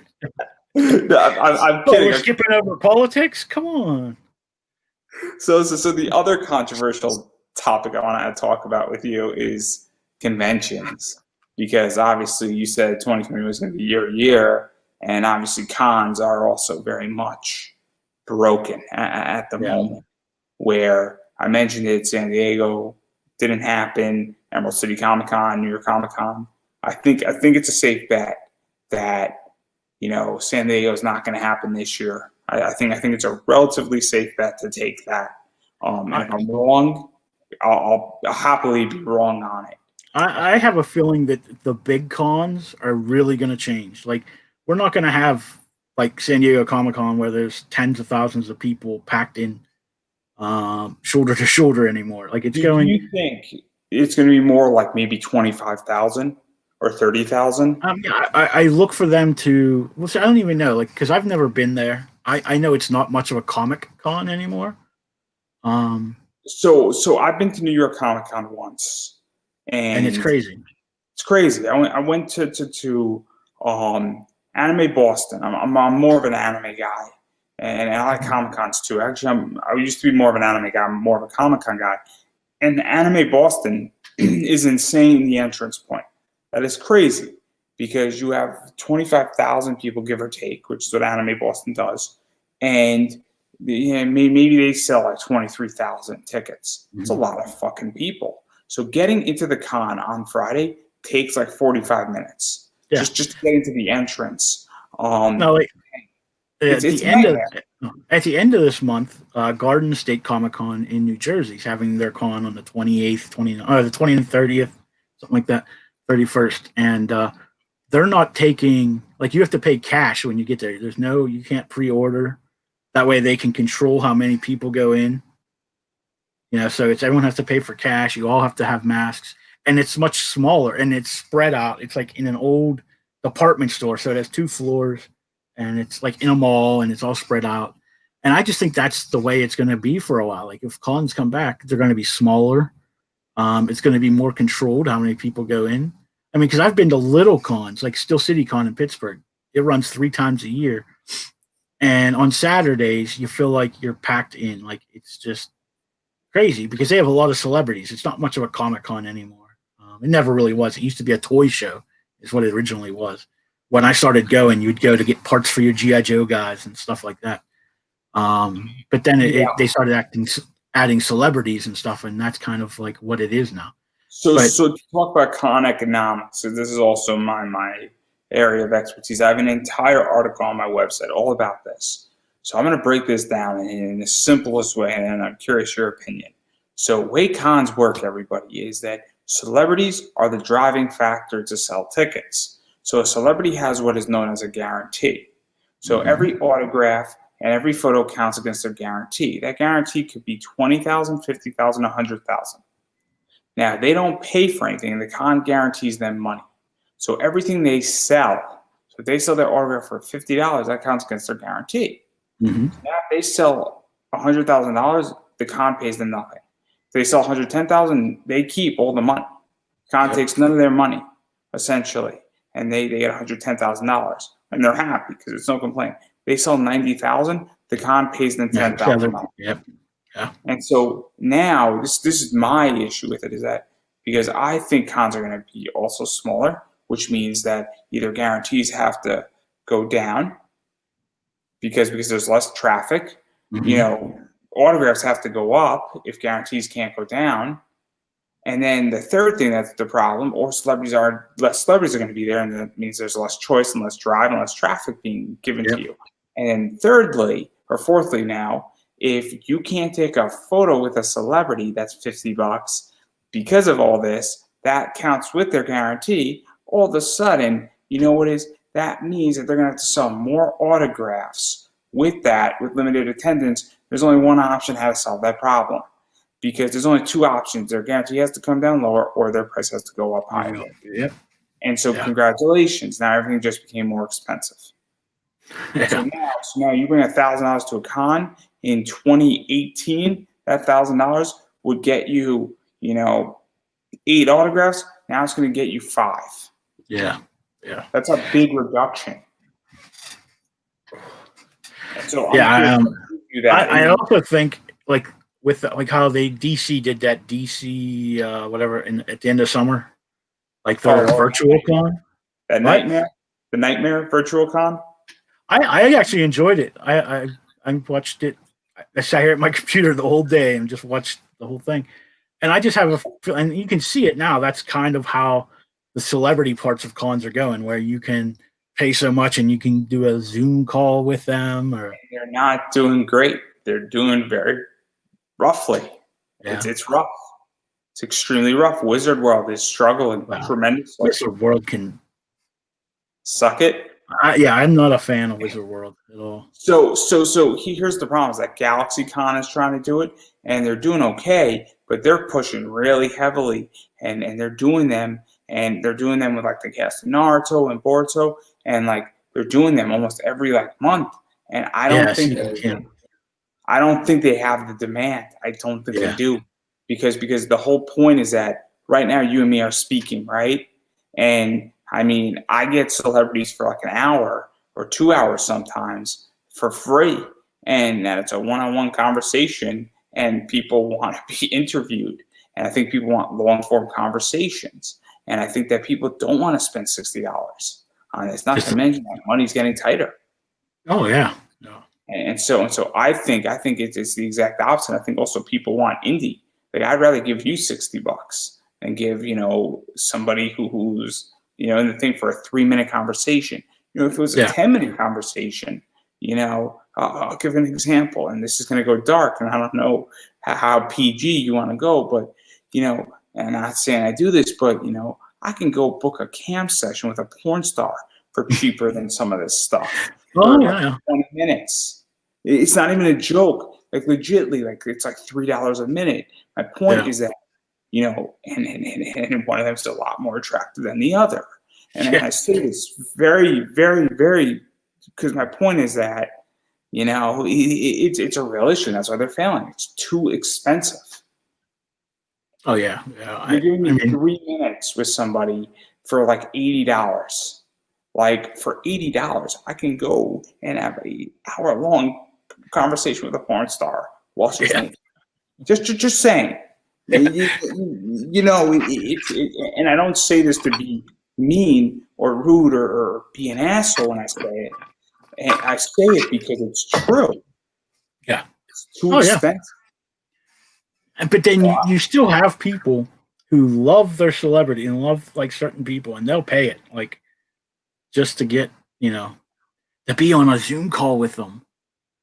So I mean, it might not be as much, but you're still getting people who are doing it.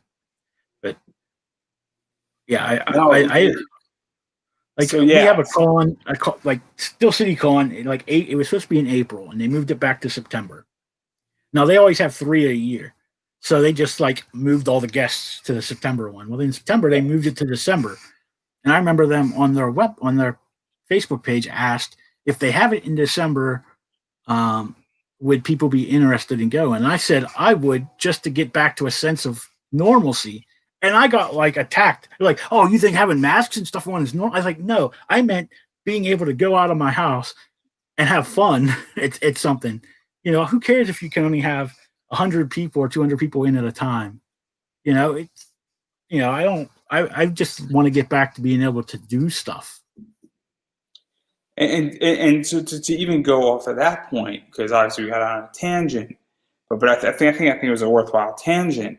One of the things that I'm curious at what you think is where do you think the solution is to solve this, and when do you think it's going to be solved, and what do you think the answer is? Because It's going to be a long time. I told people last year, like when they like just closed everything down for 6 weeks, I was like, it's going to be much longer than that.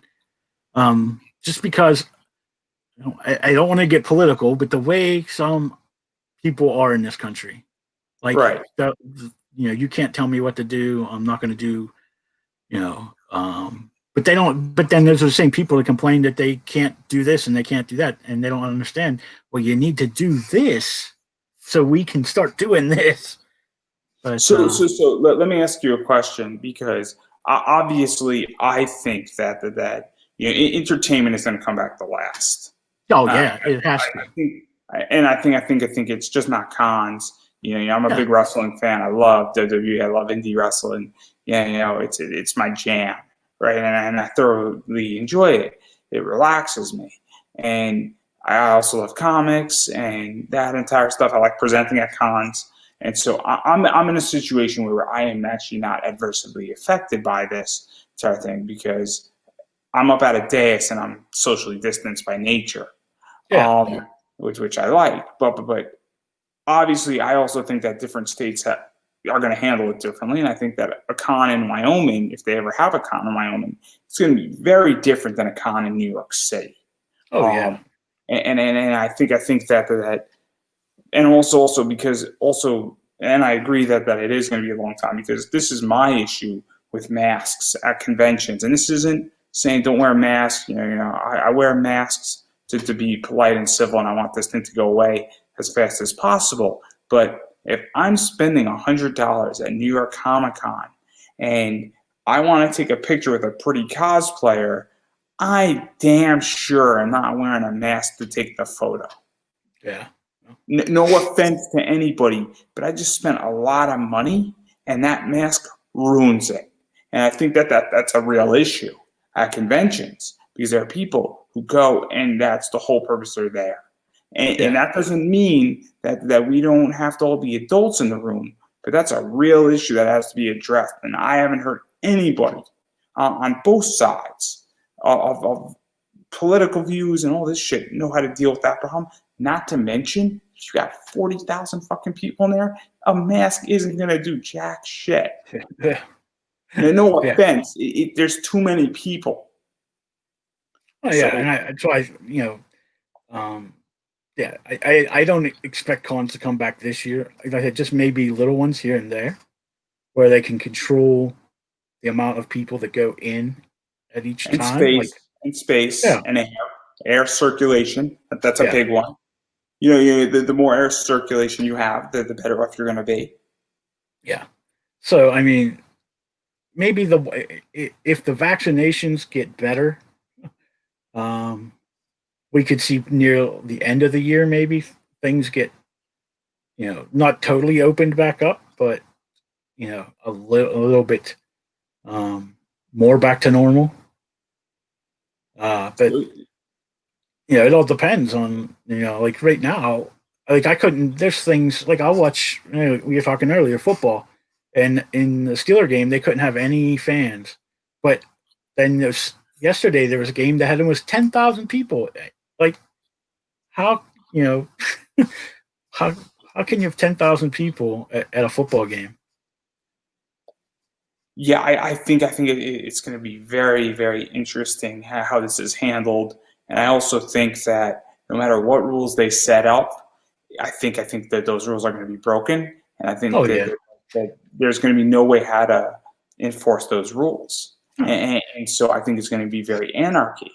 And I think it's going to be very complicated. I don't think those rules are going to be broken by people who have tickets or celebrities. I think those rules are going to be broken by fans. And this isn't a political statement. Those rules are going to be so draconian that they have to be broken, if that makes any sense. Meaning that it's like you're going to want to, by nature, take a picture with a cosplayer, and you can't socially distance, and it's like it's set up to fail is essentially what I'm saying.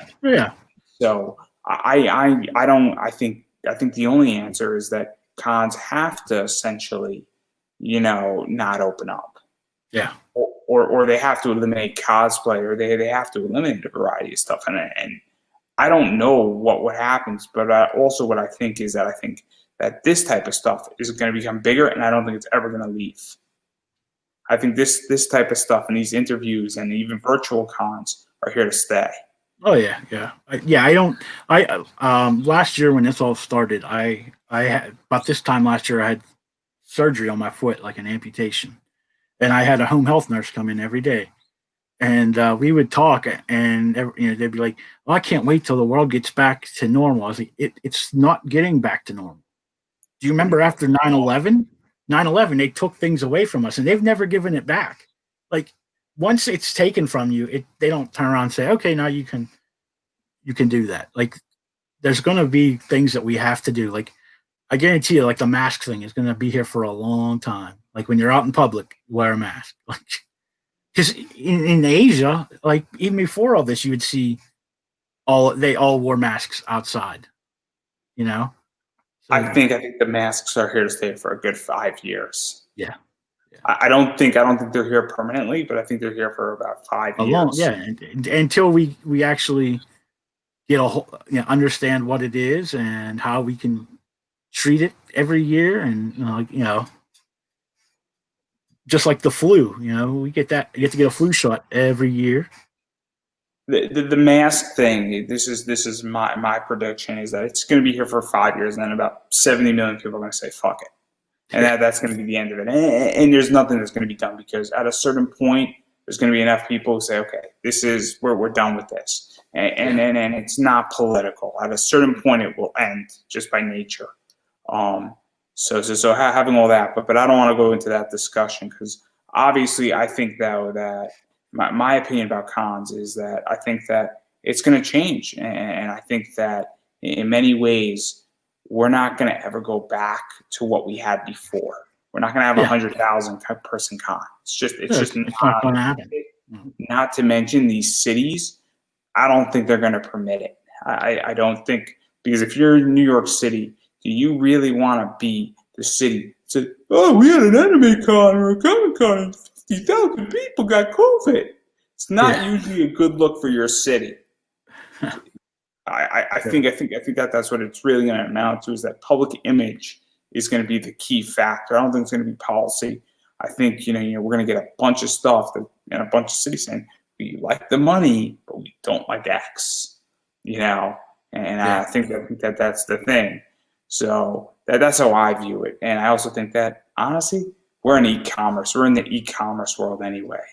Yeah. You're not selling your books online. You're not making money. So having said all that, and I think we just spoke about a lot of stuff. I know that I do want to mention, obviously, you did some work in Cthulhu Invades Oz. Mm-hmm. That just did really well on Kickstarter. I don't know what Travis's plans with that are, but obviously, if you got that book, it's a really cool book. Obviously, broke down in 4 Dead Bodies, and you can pick up. I think it's still on Comixology, and I also think Travis has his website. Yeah. I think you have Police State. I think is out there. It's on Amazon. It's a thing I colored a long time ago. It was I did one section of it. It's kind of apropos to today. Let me just say, at that point we did it probably, I want to say 2014, 2013, something like that. And then I still get my residual payments from Amazon every once in a while of like $1.13. And then also Project 34 is the other one I want to sort of speak about, because it's fun. It's government, superheroes. Basically, the government is created a superhero, and now they're playing around with stuff, and they created something that might or might not be controlled by them. Yeah, that's how it the best way to explain it is the government tried to make their own superheroes, and it pretty much failed. It blew up in their face. Kind of, yeah. Say that. And then Project 34 is actually their 34th attempt, kind of like how Weapon X and how they did that. So 34, well, it wasn't really their attempt. They're the children of the people who they tried to make into heroes before. So it's very much like a Gen 13 kind of thing. But it's I have 27 issues of that book written, and it's like sort of my ode to the X-Men. So if you read it, you see a lot of similarities to the X-Men. 27 issues. 27 issues, yeah. Because I actually wrote it a long time ago. It wasn't actually meant to be a comic book. I just wrote them as chapters. So there's like 27 chapters. And then I decided to make it into a comic book. And a lot of things changed. I had two of my best friends. They came, it was Christmas Eve night when I sent them the actual script for the first issue. And they said, you have to come over here. We need to fix some things. And we totally reworked all of the characters. So they both have co-creator credits in the books because they helped make the characters. But sadly, last year in 2019, well, I guess it's 2 years, Courtney committed suicide. And then Ryan was her husband, and almost a year to the day that she passed away, he committed suicide. So it's a book, like I've told other people, if you want to read it, let me know, and I'll send you the copies for free. Because I put it on, it's on Indie Planet, but I'm not really trying to make money off that book because two of my best friends helped me create it, and I just want to get out and have people read their stuff, like the characters they helped me create. So I've just been doing the book and then getting copies printed and putting it on Indie Planet. If it sells, it sells. If it doesn't, it doesn't. But once I get the first story arc finished, then I'm going to bring it to Kickstarter. And after I get, any money that I make from it is going to suicide awareness. Yeah, that's heavy. I know exactly what that's like to have people. Yeah, they were like more my family than my family. I can tell you some stories, but they lived in York, Pennsylvania, and I moved out there to work at Harley Davidson. It was like the week of Thanksgiving, so I moved out on a Sunday, and they had me at their house on Thursday for Thanksgiving, and like that was the first holiday I celebrated in years. Like I lived after my wife left and everything. I just lived by myself, and I didn't celebrate holidays because I lived by myself. So, yeah, they took me in, and it was it hit really hard when they committed suicide, especially Courtney. Courtney was the one I'd go to cons with. Like she was a big cosplayer, and then Ryan. I was friends with Ryan before I was friends with Courtney. So it kind of like we were in the 501st Legion together, if you know what that is. I know exactly what that is. Yeah, and we were in there together, and that's kind of how I met them, was in that. It is, as Courtney would always say, it is what it is. It's our crazy life. Yeah, and I would always, I couldn't, like I took it hard. Like I still break down from it, and I tell them all the time, like I don't understand why I'm still here because I've been battling cancer for 4 years. When I moved to York, I tried to commit suicide, and Courtney made me check myself into the hospital. So I had to, What? We're happy you're here. Yeah, I am too. But at the same time, it sucks because she helped me, but I couldn't help her. Sometimes people are beyond our reach. Yeah. I mean, I was talking to her the night, it was September 16th, and I was texting her, and I dozed off because I wasn't feeling good. And I woke up like a couple hours later, and I went to text her back, and I never heard back. So, it's crazy. Yeah. So I don't know if you can see it, up here above my head, there's a shelf of nothing but Scarlet Witch stuff. Yeah. That was her favorite character, so I buy anything I find of Scarlet Witch, I buy it for her, and I put it up there on the shelf. That's heavy, man. Yeah. That's heavy. Uh, but again, as I stated, we're happy you're here. Yeah, I am too. I mean, there's times where I wish I wasn't, but overall, I mean, I have six kids.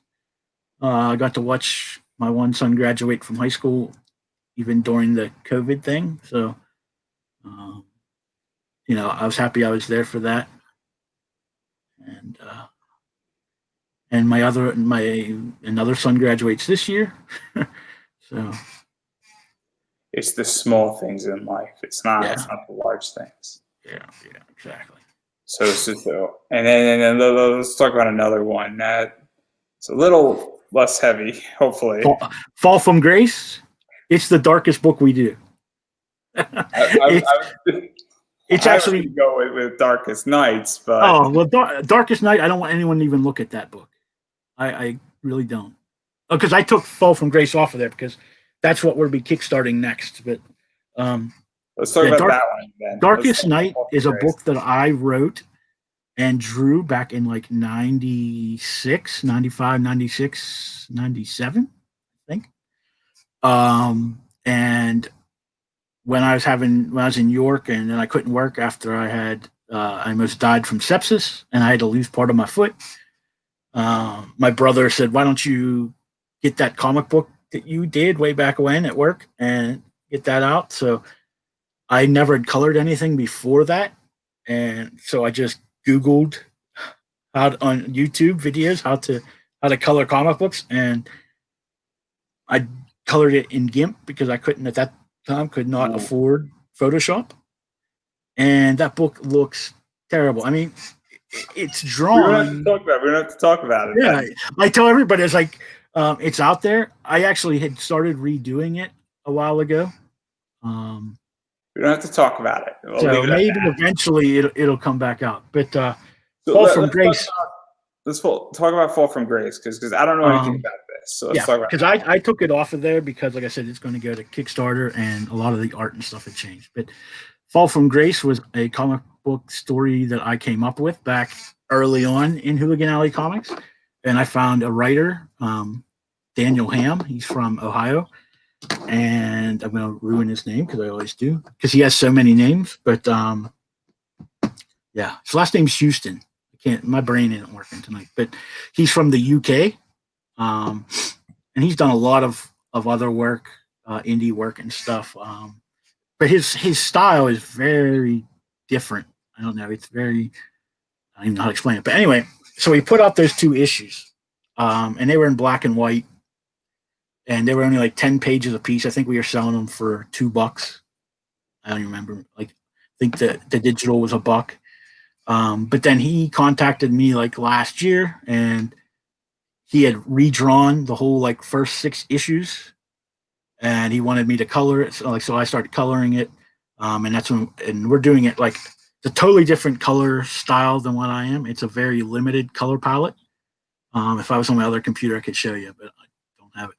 But it's about this kid. Can't remember his name offhand because they took my story and rewrote it. So, but anyway, he is in the original story. He's playing like high school football, but in the book, I guess it changed it to lacrosse. So he's playing lacrosse, and it's when his powers activate, and he ends up killing and hurting like a bunch of the players, some people in the fans, and stuff, and the city wants him like prosecuted for it, but they say no, it was an accident. But they won't leave him alone, so he has to move to another city. He changes his name, and while he's there, things keep happening. Like, and he doesn't understand like why these things are happening, like following him.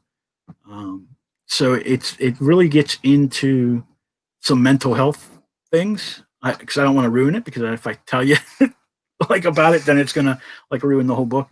But yeah, it really touches on some mental health things and how it would affect you to kill like your friends. Really, even though it wasn't your fault, you'd still like have that guilt that carried with you for that. So it's very dark, and it's got like a supernatural type feel to it. and the writer really wrote some parts like I can't understand them because they're like in a foreign language or something. But we'll see how it goes. So when is that intended to come out? I'm thinking once I get all the if Omni funds, and I once I get all the all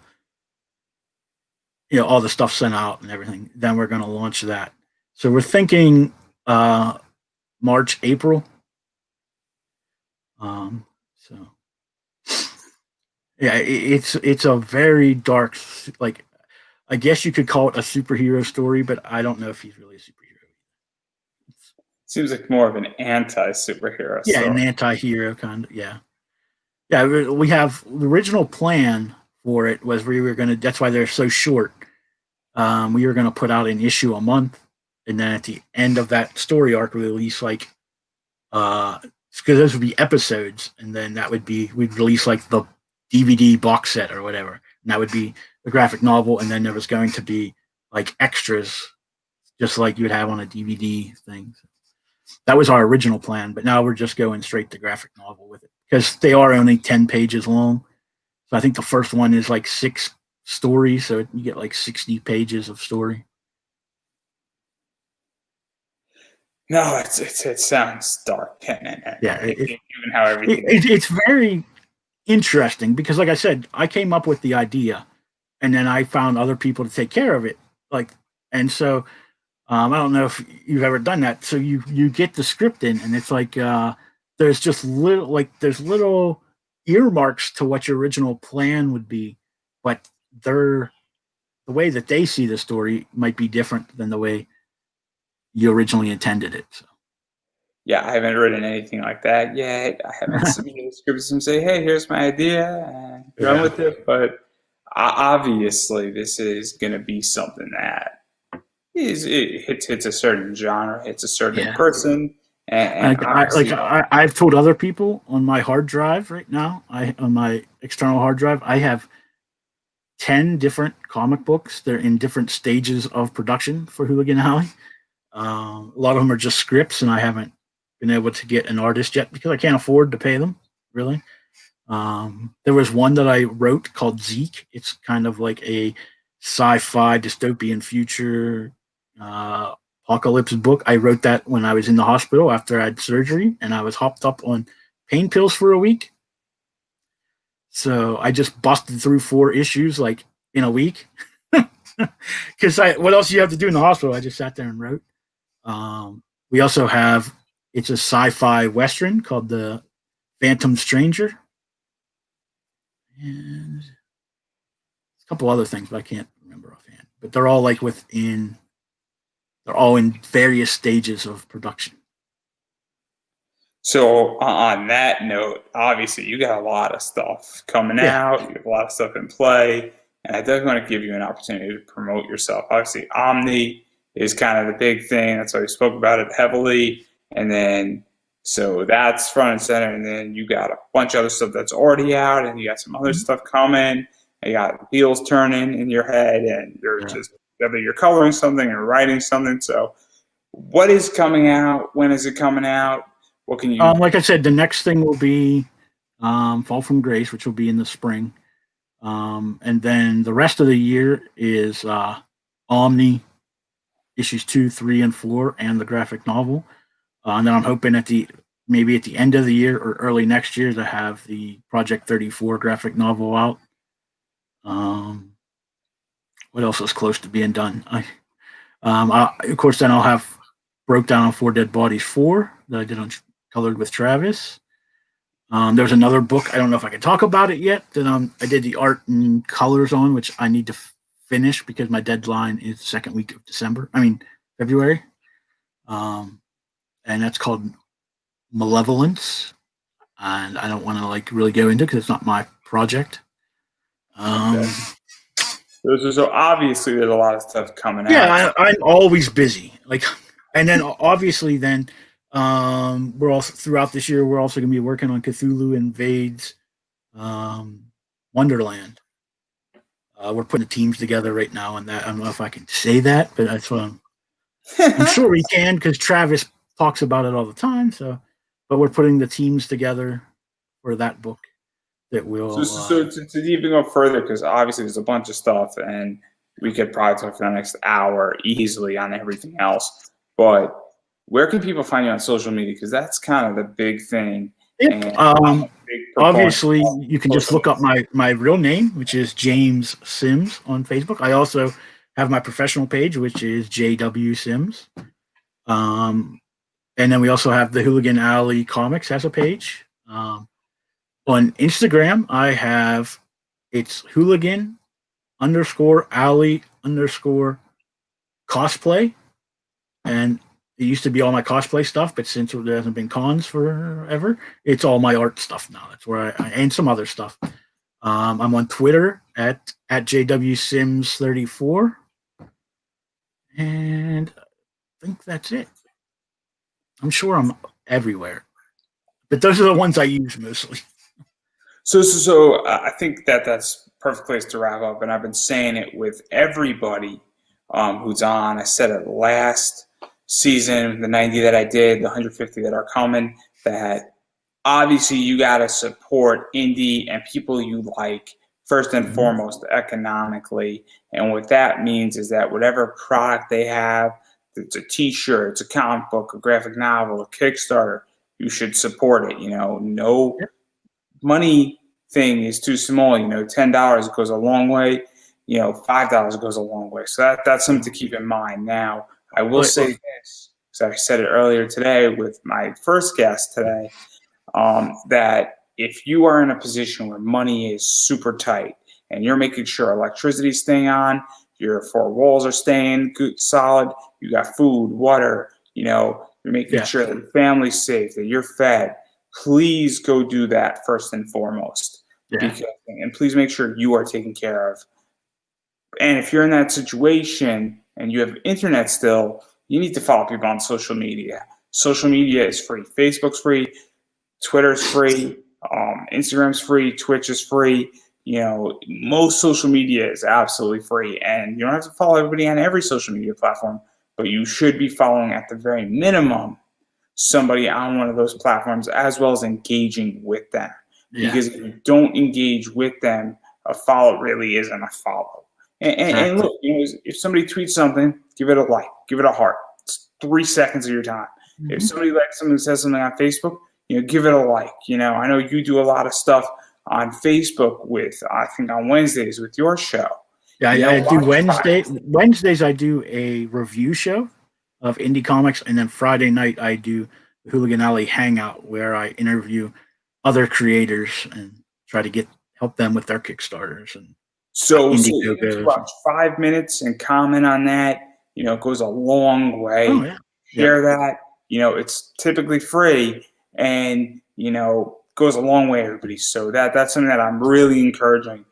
First and foremost, obviously, if you got the money, back the Kickstarter, buy something from HooliganAlleyComics.com. I think it is. Yeah, that's buy something if you like it. But obviously, I can't keep saying enough, because unfortunately, in this time, we as a comic community, an indie comic community, and just indie creators in general, really need to support one another. And it's a really good way, social media, to do that. Exactly. So that's, I think, the best place to wrap up. But I will give you the final word. Yeah. What I always try to say is, I have to wait. If this funds, like everything hinges on this funding, because then I can pay artists and letterers and stuff for my other books, or even for Omni, like to get for issue 2 to get variant covers, or to get artists to do some other stuff. I will tell you, this is always something funny, because I noticed Steph Wilson. If you know Steph, his variant covers like do amazing. So I told him, I was like, I created a character in the 3rd book just so I can get a Steph Wilson cover. So that's kind of where we're at. So we need, even if you can't afford it, if you just share the link, it'll get other eyes on it. like people that I'm not friends with, like, but your friends will see it, and that helps immensely. So I agree, and I think that that is the best place to stop. Is that obviously share the link and all that stuff. And I would like to thank you for being on. Obviously spoke about a lot of stuff Yeah, in 2 hours, and in two yeah, hours, and I could have easily gone another hour. But I don't want to keep my parents up. I don't, they put up with me, and they're going to be putting up with me all week. So I would much prefer to stay in their good graces.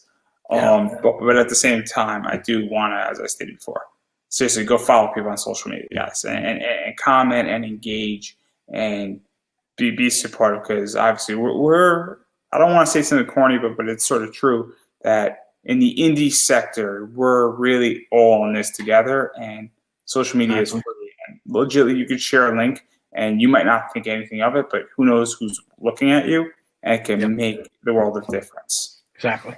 and it can get another eye on it. And sometimes you never know who's watching. You Yep. never know. That is true.